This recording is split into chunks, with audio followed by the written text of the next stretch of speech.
Oke guys, kita lanjutkan ya. Mohon maaf keputus. Kita tadi sampai di live dan juga O. Nah, live dan O ini maknanya adalah mempunyai tanggung jawab pada sesuatu hal. Like apa namanya? O itu sendiri maknanya adalah berhutang kalau di sini ya, berhutang. So, kita bisa pakai live dan O yang digabung dengan it, yang ketemu it ya. We can use to somebody or to infinitive after it. Jadi pakai to kemudian pakai bisa diikuti dengan nama orang ya atau noun juga to infinitive setelah kata it. Misalnya don't bother to arrange anything, just leave it to me to sort out. Itu tinggalin aja. Nah, tinggalin ini tuh leave it gitu. Jadi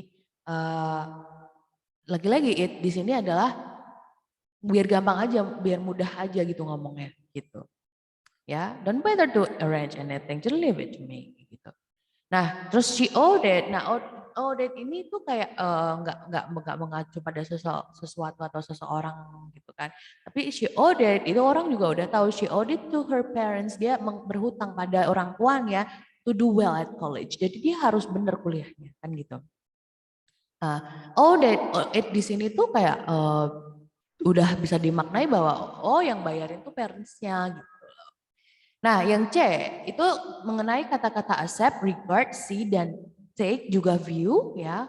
Accept, regard, see, take ini bisa dimaknai interpretasi sesuatu, seseorang terhadap sesuatu gitu ya.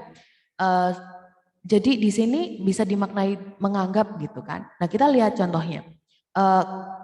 Polanya it plus s plus noun. Jadi s di sini maknanya sebagai.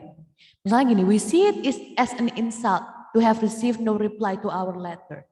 Kami menganggapnya sebagai suatu hinaan. Karena sudah menerima, tapi karena kita tidak menerima balasan. Kayak gitu. Jadi merasa terhina. Terus I take it as encouraging, ya. I take it as encouraging. Aku menganggapnya sebuah penyemangat ketika mahasiswa datang semua di kuliah saya gitu. Menghadiri semua kuliah saya. Nah, itu accept, regard. Nah, biasa disandingkan dengan S itu, guys. Pola-pola khusus. Nah, kemudian it is atau it was no dan there is atau there was no. Ini sering banget keluar ya. Misalnya it's no secret that he wants a new job. It's no surprise that his latest film has been so successful. It's no use, itu maksudnya nggak ada guna. It's no secret, nggak ada rahasia. It's no surprise, nggak kaget. It's no good, nggak ada bagus-bagusnya. It's no coincidence atau nggak kebetulan. Nah, it's no longer, nggak lagi-lagi kayak gitu. Nah, there's no juga kayak gitu. There's no denying, nggak nolak sih, nggak nyangkal sih gitu. There's no hope, nggak ada harapan. There's no need, nggak ada butuh-butuhnya gitu, nggak perlu gitu ya intinya. Nah, namun bedanya antara it is dan it was, there was gitu ya. It is no atau there was no, bedanya adalah gini, bisa dibalik. Kalau it's no secret that he wants a new job, itu bisa dibalik that he wants a new jobnya di depan gitu guys. Jadi no secretnya di belakang. Tapi kalau there's no itu nggak bisa dibalik. There's no denying that he's intelligent, nggak bisa kita bilang that his intelligent is no denying. No, we cannot do that ya. So, itulah tadi tentang it, ya, bagaimana it itu eksis dalam kalimat berbahasa Inggris, tapi belum selesai sampai di situ. It clause masih tetap dijelaskan di sini ya, bagaimana pemakaiannya ya, tapi ini kita langsung singkat aja. Karena masih sama guys, intinya bahwa it clause ini ya adalah tambahan informasi tertentu yang biasanya agak kurang penting gitu sebenarnya ya. Setelah klausa it itu adalah informasi tambahan aja ya. It was Olaf, it's how he does, it's to show how much I cared for her. Nah, ini adalah seperti tadi masih it merupakan sebuah introductory atau pengenalan akan menceritakan suatu hal kayak gitu atau tambahan informasi. Nah, what clause sekarang? Nah, what clause di sini adalah klausa yang pakai what, ya. What clause followed by be diikuti oleh to be. Focus attention on certain information in a sentence. Jadi untuk untuk fokus pada suatu informasi dalam satu kalimat. Ini sangat common ya di conversation atau sangat-sangat umum dalam dialog. Karena what clause itu coba kita lihat gini. We gave them some homemade cake. What we gave them was some homemade cake. Nah, what we gave them ini adalah penekanan pada apa yang udah kita berikan kepada mereka adalah some homemade cake kayak gitu. So, kita kadang-kadang mau mengenalkan topik baru atau memberikan sebuah alasan, instruction, explanation, koreksi dan sebagainya, revisi.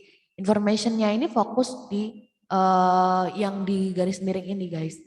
Nah, tapi what-nya ini juga merupakan introductory. What I'd like you to work on, apa yang ingin saya yang saya ingin kamu kerjakan adalah apa kayak gitu. So, what di sini lebih kayak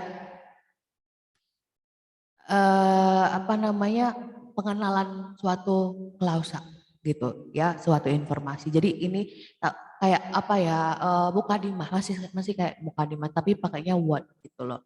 Nah, so itu saya rasa sedikit tentang what ya.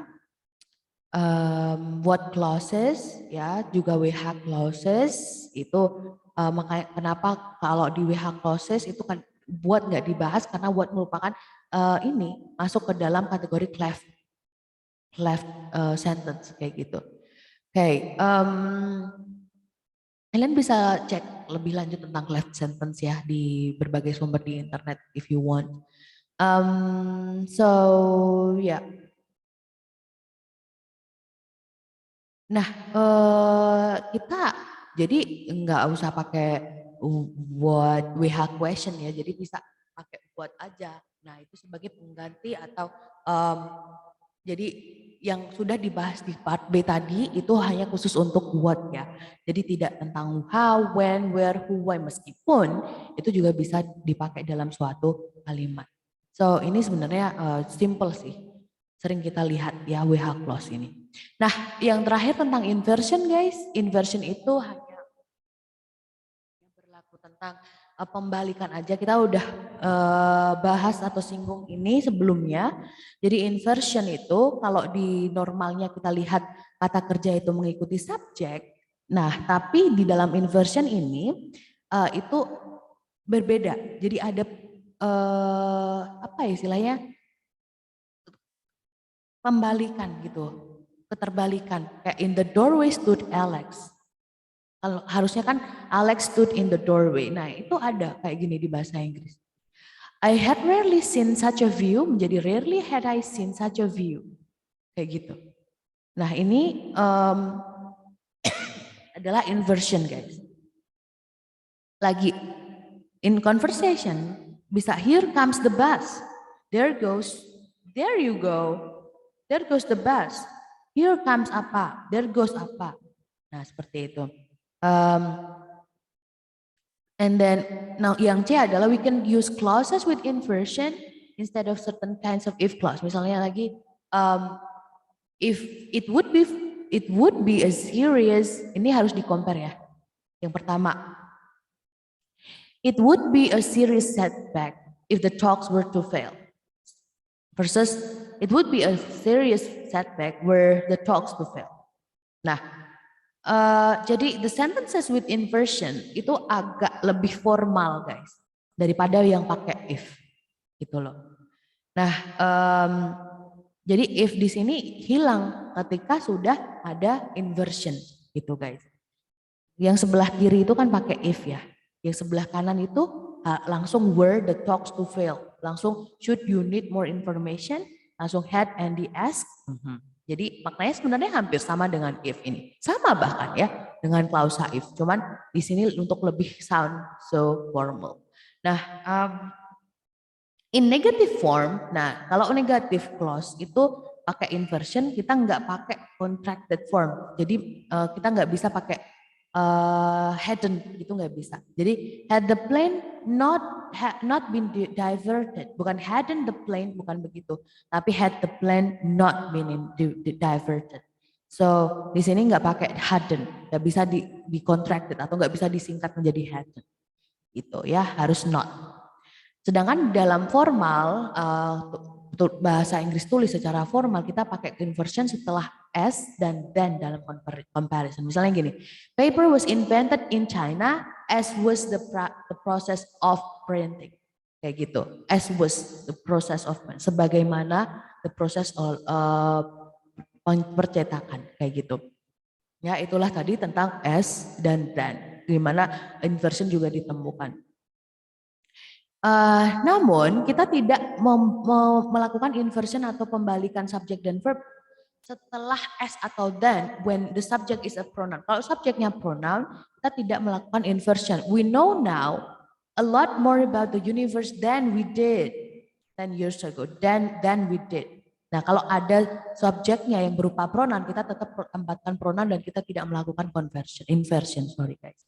Sedangkan yang kedua, kita ada unit 100 sekarang ya. Inversion after negative adverbial, ya. Inversion setelah frase adverbial negatif, itu bagaimana? Nah, ini kita bisa simak, dan yang terakhir adalah inversion after so plus adjective.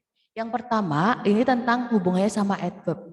Ya, adverb apa? Adverb of time, adverb of manner, dan sebagainya.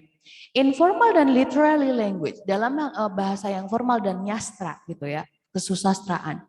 Secara khusus, we use negative adverbial at the beginning of the clause. Jadi negative adverbialnya itu ada di depan, bagian awal klausa. Subjeknya dan first auxiliary are inverted. Jadi and do is used with a simple tense verb after. Seperti contohnya gini, the time adverbial ini kita pakai never, rarely, seldom, barely, hardly, dan sebagainya. Seldom do we have goods returned to us. Nah, perhatikan seldom do we have. Seldom do we have goods. Atau hardly had everybody taken their seats. Kayak gitu guys. Nah, ini kalau melibatkan adverbial ya. Only plus time expression ya. As in only after, nah ini pakai only sekarang. Only later did she realize. Only later did she realize. Jadi nggak langsung she realized pakai D gitu guys, tapi did-nya dirubah ke depan. Ya memang agak aneh sih kalau belum pernah lihat model kayak gini, tapi sebenarnya ini sering keluar gitu. Only later did she realize that she'd been given the wrong change, kayak gitu. And then only plus other prepositional phrase beginning only by, only in, only with gitu ya. Ini juga dipakai, ditambah do lagi gitu. Kalau tidak ada kalau diperlukan aja. Only by chance had Carl discovered. Nah, yang awal tuh sebelum subjek tuh ada auxiliary-nya guys, gitu. Terus lagi, Maria had to work in the evening. Only in this way was she able to complete the report. Jadi pembalikannya ada di auxiliary dan subject, begitu. And then ada juga expression seperti at no time, in no way, on no count, under or no circumstances, ya, under or in no circumstances, itu juga dibalik, ya. Pembalikan itu terjadi, masih sama seperti yang atasnya, terjadi juga di not, juga little. Nah, note that inversion can occur after a clause beginning only after, atau if, atau when or not, until. Nah, ini inversionnya juga bisa muncul after a clause, setelah klausa yang diawali dengan only after. Misalnya gini, only when the famine gets worse, hanya ketika kemiskinan menjadi lebih buruk atau lebih parah, will world government begin to act. Will world government begins to act. Nah, kan ini kalimatnya dimulai dengan only after ya. Only when the famine. Sama not until did Miguel find that his coat had gone. Nah, ini ada inversion juga. Ya. Jadi inversion terjadi di banyak hal begitu. What about inversion after so plus adjective? That, such be that, dan neither atau nor. Nah, Kita lihat langsung di sini. We can use so plus adjective at the beginning of clause to emphasize the adjective. Jadi so successful was her business. Nah, jadi kita mau emphasis atau kita mau menekankan, menyorot pada kata ininya guys, kata sifatnya. Jadi so successful was her business. Wah, sukses banget bisnisnya. That Lena was able to retire at the age of 50. Nah, kayak gitu. Jadi perhatikan di situ, her business was so successful. Kan harusnya kayak gitu. Nah, inversion ini terjadi seperti itu, guys. Nah, so-nya di depan dulu. So dangerous did weather condition become. Terus ada lagi such ya. Such is the popularity. Such ini untuk mengemphasis the extent atau degree of something. Jadi untuk mempertegas tingkatannya. Gitu. Such is the popularity of the play that the theater. Tapi such di sini tetap yang itu gitu, yang merujuk ke suatu hal atau barang begitu. Kemudian inversion setelah neither atau nor ini juga ada when these words begin a clause to introduce a negative addition to a previous negative clause. Jadi untuk memberikan informasi negatif yang hal negatif tambahan. Misalnya kayak gini. For some time after the explosion, Jack couldn't hear and neither could he see. Jadi kayak dia juga enggak bisa lihat. For some time after the explosion, untuk beberapa lama setelah ledakan itu, Jack gak bisa mendengar dan neither he could see. And neither could he see. Jadi inversionnya ada di belakang guys. Ada neither could he see, bukan neither he could see, tapi neither could he see. Ya, dia juga enggak gitu kan. Ini pernah kita bahas. The council never wanted the new supermarket to be built, nor did local residents. Atau local residents pun tidak juga menginginkannya. So, seperti itu ya. So inversion itu ada di mana-mana, jadi jangan merasa itu adalah typo atau seperti apa, karena memang grammar seperti ini ada. Oke guys, I think it's enough. Sampai kita di unit 100, kalian bisa simak beberapa latihan ya. Di bawah sini ada latihan-latihan dan penjelasan tentang term atau istilah-istilah yang digunakan selama ini. Kalau kalian masih belum paham, bisa juga cari tahu atau tanya ke saya gitu ya. Insya Allah kalau saya tahu pasti saya kasih tahu. Begitu, terima kasih banyak atas partisipasinya. Terima kasih yang sudah setia menyimak sampai akhir. Mohon maaf atas segala kekurangan. Jadi saya mohon dimaafkan kalau ada banyak masalah di sana sini. Semoga kalian sudi untuk ikhlas memaafkan gitu ya. Dan sampai jumpa lagi di kesempatan yang baik selanjutnya. I hope you a great success in the future guys. Thank you. Wassalamualaikum warahmatullahi wabarakatuh.